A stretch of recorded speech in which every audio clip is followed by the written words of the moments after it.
Madam Speaker, my colleague from Pennsylvania mentioned me by name in his speech, and I just want to say, because I think it's important to clear things up, please do not compare my objection or the objections of others in the past to what happened on January 6th. It's insulting. What happened, our objections were symbolic. What happened on January 6th was violent. It was an attempt to overthrow the government of the United States of America. It was an attempt to basically overturn the will of the American people. Madam Speaker, we are here today because democracy faces a crisis of legitimacy, not just here at home, but around the world.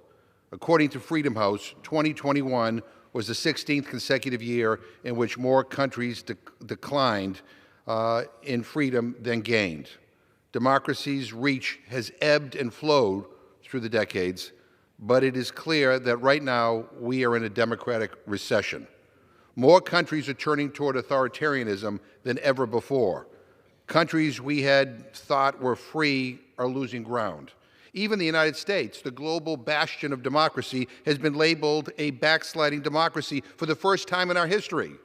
This fact alone should set off alarm bells in all of our heads.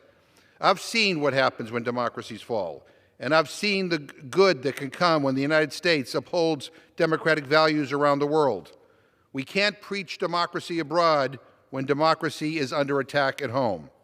Because the deal is, there are people sowing the narrative that democracies cannot handle the problems of this century. There are people who advocate for authoritarian regimes that ignore the will of the people. In the global struggle between democracy and autocracy, these bad actors are a cold reminder that it isn't inevitable that democracy prevails. We have to fight like hell to make sure that it does. All this is to say, Madam Speaker, that the world is watching what we do here today. We have to make a choice, and if we make the wrong one, the consequences will be grave. No one is coming to save us. We have to save ourselves. The Presidential Elections Reform Act addresses some serious issues with our presidential elections. It used to be that our leaders would respect the will of the voters, win or lose. In a functional democracy, that's how it works. But now people who don't like the results of an election feel empowered to lie and reject those results, sometimes violently. The dismantling of our democracy won't happen all at once.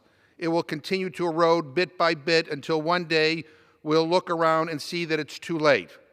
And the thing is, it starts with elections. Our elections are the keystone of our democracy. They're how the will of the people becomes the action of the government. We have a responsibility to shore up the institutions of our democracy against the forces that seek to erode them. The Presidential Elections Reform Act gives us the opportunity to do just that.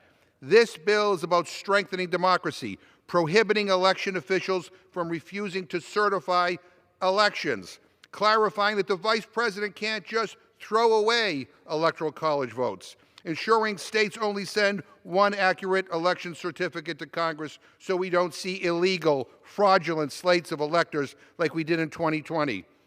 These reforms will strengthen our elections and breathe life into our democratic institutions. And perhaps equally as important, they will send a signal to the world that American democracy is more resilient than the forces that seek to subvert it.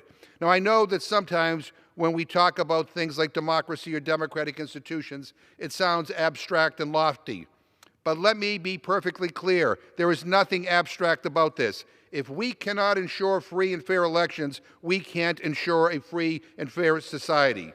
We have to ask ourselves whether we believe our country should be governed with force or with consent. The gentleman's time has expired. 30 additional seconds? I yield the gentleman an additional 30 seconds. Our government cannot work and our democracy cannot survive if we fall on different sides of this question. The choice we make matters. What we do here today matters. This should not be partisan. It should not be controversial. We all hold stake when it comes to the survival of our democracy. If you believe that freedom and democracy are worth it, and you believe in the promise of what America can be, I implore you to vote in favor of the Presidential Election Reform Act. Vote like the future of our democracy depends on this bill, because it does. I yield back. Thank you.